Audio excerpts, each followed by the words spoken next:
ஒலியில வந்து நிறைய ஹண்ட்ரட்ஸ் இருக்கக்கூடிய மிகவும் வலு சேர்க்கக்கூடிய விஷயம் அது ரொம்ப ஓப்பன் செக்டர் சூப்பரான ஒரு ஸ்டார்ட் தொடர்ந்து கொடுத்துட்டே இருந்தாங்கன்னா ஒரு விஷயம் தெளிவாங்க யாரோ ஒருத்தர் இந்த மாற்றி மாற்றி அவங்க வச்சுட்டே இருக்காங்க காரணமாக உங்களுக்கு ஒரு நல்ல ஒரு துவக்கம் பிஃபோர் ஆவரேஜ் அப்படின்ற போது கிட்டத்தட்ட ஒரு 60 ரன் 65 ரன் எல்லா இன்னிங்ஸும் உங்களுக்கு ஆவரேஜாக கொடுக்குறாங்க ஒரு பார்ட்னர்ஷிப் அப்படின்ற நம்ம கிளியராக பார்த்தோம். ஸ்ரேயா ஐயர் மீண்டும் வந்திருக்காரு. ஒரு நியூசிலாந்து சீரீஸில் நம்ம பார்த்தோம். அது பண்ணி அவர் கேப்டனாகவும் வைஸ் கேப்டன் T20 கேப்டன் அப்படின்னா ஒரு புது தெளிவாக அனுப்புறாங்க ஸ்ரேயா ஐயர். நிறைய பேர் உள்ள வந்திருக்காங்க, சில பேர் வெளியே போயிருக்காங்க. இது எல்லாமே எதை நோக்கி போகுதுன்னா அந்த 2027 50 ஓவர் வேர்ல்ட் கப் தான். 2023 இந்தியா தவறு விட்டாங்க, அதை முடிக்க முடியுமா? 2027 குறுக்கோடு தான் போறாங்க.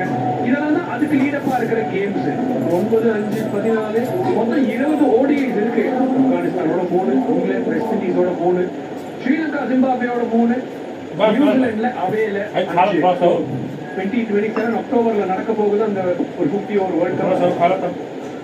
இன்ட்ரெஸ்டிங்கா இருக்கும். யாரெல்லாம் உள்ள வர போறாங்க, எந்த டீமோட இந்தியா போறாங்க, எந்த மாதிரி பேஸ் அட்டாக் அமைக்க போறாங்க, ரோக்கோட சிச்சுவேஷன் எப்படி இருக்கு, கையில வலி இருந்தாலும் டைமிங் மட்டுமே போறோம் அப்படின்னு நம்புறாரு. ஜியாவுர் ரஹ்மானோட முதல் வந்து பவுண்டரிக்கு போகுது அப்புறம் ரோஹித் சர்மா பேட். கையில் வலி இருந்தாலும் பவுலர் வீடு வருவாங்க தலைவலி பேக்கு பவுலர்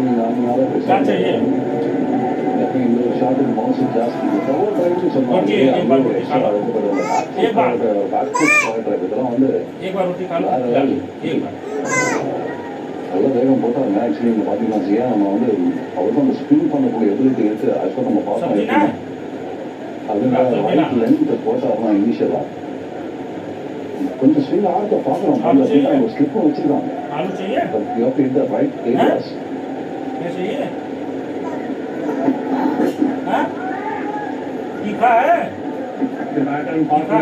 ரஷித் கான் இஷ்டத்துக்கு ஒரு த்ரோ அடிச்சிட்டு இருக்காரு. ஃபர்ஸ்ட் ஓவர் அதே மாதிரி பின்பக்கமா ஏதோ அடிச்சாரு. இப்போ கால் நடுவில் இருந்து ஒரு நட்பெக் பண்ணி அடிக்கிறார். த்ரோ ஃபன் பண்ணிக்கிட்டு இருக்காரு அவர் ஹிமாலயாஸ் பக்கத்தில்.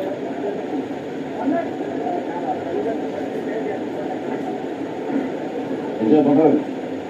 நீங்கள் வீட்டில் பார்த்தோம் ஒரு சின்னதாக ஒரு கிரிப் ஆனதை பார்த்தோம். அஷ்குபேக்கு ஒரு 2 பந்துகள் திறன் ஆச்சு அப்படின்ற போது ரஷித் கான் கொஞ்சம் குஷியாக இருப்பார். அவரும் வந்து லெக் ஸ்பின்னர் நார்மலாகவே வந்து மற்ற ஸ்பின்னர்ஸோடு கொஞ்சம் எக்ஸ்ட்ரா டர்ன் பண்ணக்கூடிய ஒரு பர்சன்டேஜ் ஜாஸ்தி.